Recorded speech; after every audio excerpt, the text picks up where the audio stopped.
കൂട്ടുകാരെ 2023 നടന്ന SSLC first time എക്സാമിനേഷനിലെ നമ്മുടെ സമാന്തര ശ്രേണികൾ അല്ലെങ്കിൽ അരിത്തമെറ്റിക് സീക്വൻസ് എന്ന ചാപ്റ്ററിൽ നിന്ന് ചോദിച്ചൊരു ചോദ്യമാണ് ഇന്ന് നമ്മൾ ചെയ്യാൻ പോകുന്നത്. ക്യുലറ്റിൻ്റെ ക്വസ്റ്റ്യൻ ബുക്കിലെ സീരീസിലേക്ക് എല്ലാ കൂട്ടുകാർക്കും സ്വാഗതം. 12ാമത്തെ ചോദ്യമാണ്. ഒരു സമാന്തര ശ്രേണിയുടെ അഞ്ചാം പദം തന്നിട്ടുണ്ട്. x5 = 12 12 അല്ല 21. 21 അഞ്ചാം പദം 21 തന്നു. പിന്നെ തന്നത് ഒമ്പതാം പദം 37 തന്നിട്ടുണ്ട്. ശരിയല്ലേ? എന്നിട്ട് നമ്മളോട് ചോദിച്ചു ഏഴാം പദം കണ്ടുപിടിക്കാനാണ് നമ്മളോട് പറഞ്ഞത്. ഏഴാം പദം. ഓക്കെ, അങ്ങനെ പദങ്ങൾ കണ്ടുപിടിക്കണമെങ്കിൽ നമുക്ക് എന്താ വേണം? കോമൺ ഡിഫറൻസ് വേണം. അതുകൊണ്ട് തന്നെ നമ്മളിവിടെ നോക്കൂ, 5ൻ്റെ കൂടെ 4 കൂട്ടിയാലേ ഈ 9 കിട്ടത്തുള്ളൂ. അതായത് ഇതിൻ്റെ ഇടയ്ക്ക് 4 D ഉണ്ടെന്ന് മനസ്സിലാവും. ശരിയല്ലേ? അഞ്ചാം പദത്തിനും ഒമ്പതാം പദത്തിനും ഇടയ്ക്ക് 4 D ഉണ്ട്. അതാണ് 5ഉം ഈ 9 കൂടെ മൈനസ് ചെയ്താൽ കിട്ടുന്ന സാധനം. അങ്ങനെയാണെങ്കിൽ ഇത് തമ്മിൽ അങ്ങ് മൈനസ് ചെയ്യുക. എത്ര? 37 മൈനസ് 21. 4D എന്ന് പറയുമ്പോൾ 16 കിട്ടും. വെട്ടിയ D 4 എന്ന് കിട്ടും. ശരിയല്ലേ? അങ്ങനെയാണെങ്കിൽ ഇതിൻ്റെ കൂടെ 2 കൂട്ടിയാൽ 7 ആവത്തില്ലേ? 5ൻ്റെ കൂടെ 2 കൂട്ടിയാൽ 7 ആകും.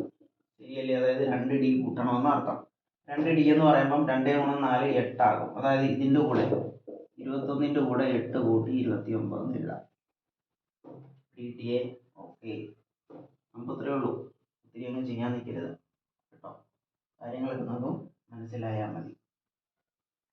പദങ്ങൾ കണ്ടുപിടിക്കാനൊക്കെ നമ്മൾ സ്പീഡിൽ ചെയ്ത് പ്രാക്ടീസ് ചെയ്ത് വെക്കുമ്പോഴാണ് നമുക്കിങ്ങനെ ഇത്രയും സ്പീഡിലൊക്കെ ചെയ്യാൻ പറ്റുന്നത്. അത് നിങ്ങൾ പ്രാക്ടീസ് ചെയ്യുക. പദങ്ങൾ കണ്ടുപിടിക്കാൻ, ഇങ്ങനെ 2 പദം തന്നു കഴിഞ്ഞാൽ അതിൻ്റെ ഇടയ്ക്കുള്ള D കണ്ടുപിടിക്കാൻ, അങ്ങനെയുള്ള സാധനമൊക്കെ ചെറിയ സാധനം ഭയങ്കര സ്പീഡിൽ ഒരു 10-20 ചോദ്യം ഇതേപോലെ എഴുതി വെച്ചിട്ട് ഇങ്ങനെ സ്പീഡിൽ ചെയ്യാൻ നോക്കണം.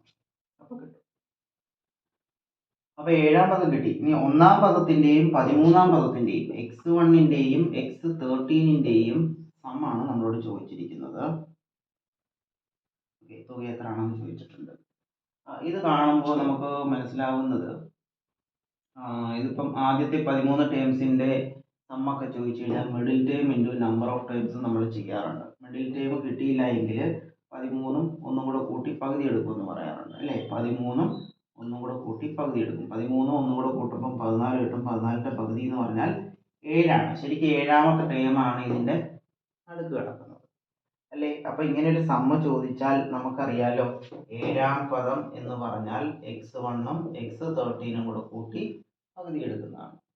ശരിയല്ലേ? അങ്ങനെയാണെങ്കിൽ പകുതി എടുക്കണ്ട. ഈ x ടൈമിൻ്റെ ഡബിൾ എടുത്താൽ ഇതിന് ഈക്വൽ ആവത്തില്ലേ? അല്ലേ? ഒന്നാമത്തെ ടൈമും 13ാമത്തെ ടൈമും കൂടെ കൂട്ടുന്നതിന് തുല്യമാണ് നടുക്കത്തെ ടൈമിൻ്റെ ഡബിൾ എടുക്കുന്നത്. അപ്പോൾ 2 × 29 അങ്ങ് ചെയ്താൽ മതി. നമ്മൾ എത്രയാണ്? 40ഉം 18 58 എന്ന് കിട്ടും. ശരിയല്ലേ? പിടികിട്ടിയോ? ലോജിക്ക് മനസ്സിലായോ? കാരണം എയും ബിയും തമ്മിൽ എന്തോ റിലേഷൻ ഉണ്ടെന്നല്ലേ നമ്മൾ പറഞ്ഞിട്ടുള്ളത് ABC അങ്ങനെയുള്ള ചോദ്യങ്ങളിലെ. അപ്പോൾ 1ഉം 13ഉം തന്നാൽ നമ്മൾ ഈ 7ലേക്കൊന്ന് ജസ്റ്റ് നോക്കിയേക്കുക. അപ്പം 1ഉം 13ഉം തമ്മിൽ കൂട്ടിയാൽ 14 കിട്ടും. 14ൻ്റെ പകുതിയാണ് 7. അതായത് ഇതിൻ്റെ x1 മുതൽ x13 വരെ എഴുതിയാൽ അതിൻ്റെ നടുക്ക് കിടക്കുന്ന ടൈമാണ് ആര്? 7ാമത്തെ ടൈം. നോക്കൂ, 1, 2, 3 ഇങ്ങനെ 3 ടേംസ്. ഈ 3 ഇത് തമ്മിൽ കൂട്ടും 4. 4ൻ്റെ പകുതിയാണ് ഈ കിടക്കുന്നത് 2. ശരിയല്ലേ? അങ്ങനെയാണെങ്കിൽ നമുക്ക് പറയാം 1ഉം 3ഉം കൂടെ കൂട്ടുന്നതിന് തുല്യമാണ് ഈ നടുക്ക് കിടക്കുന്നതിൻ്റെ ഡബിൾ. ശരിയല്ലേ? 1ഉം 3ഉം കൂടെ കൂട്ടിയാൽ എത്ര കിട്ടും? 4. 2ൻ്റെ ഡബിൾ എത്ര തന്നെയാണ്? 4. ആ ഒരു ലോജിക്കാണ് ഇവിടെ എടുത്തിരിക്കുന്നത്. 1ഉം 3ഉം കൂടെ കൂട്ടിയാൽ 14 കിട്ടും. ഈ 14 ഈ കിടക്കുന്ന 7ൻ്റെ ഡബിളാണ്. പിടിക്കുക. അങ്ങനെയാകുമ്പോൾ 29ൻ്റെ ഡബിളായിരിക്കും ഇത് തമ്മിൽ കൂട്ടുന്നത്, കൂട്ടിയാൽ കിട്ടുന്നത്. പിടിക്കുക. അങ്ങനെയാണ് തുക നമ്മൾ പെട്ടെന്ന് കണ്ടുപിടിക്കുന്നത്. അല്ലെങ്കിൽ പിന്നെ നമ്മൾ പോയി x1 കണ്ടുപിടിക്കണം, x13 കണ്ടുപിടിക്കണം, എന്നിട്ട് അതൊന്ന് കൂട്ടി നോക്കണം. അതൊക്കെ സമയം കളയുന്ന പരിപാടിയാണ്. അങ്ങനെ അല്ല അവർ ചെയ്യാൻ ഉദ്ദേശിച്ചത്. ഇനി അടുത്തത് ആദ്യത്തെ 13 പദങ്ങളുടെ തുക. അപ്പം തന്നെ അറിയാലോ, സം ഓഫ് 13 കണ്ടുപിടിക്കാൻ middle term into number of term ആണ്. ഇവിടുത്തെ മിഡിൽ ടേം x7 ആണെന്നും നമ്പർ ഓഫ് ടേംസ് 13 ആണെന്നും നമുക്കറിയാം. ശരിയല്ലേ? x7 എത്രയാ? 29. 29 × 13 എത്ര കിട്ടും? 29 × 13 9 × 3 27 7 ശിഷ്ടം 2 വരും.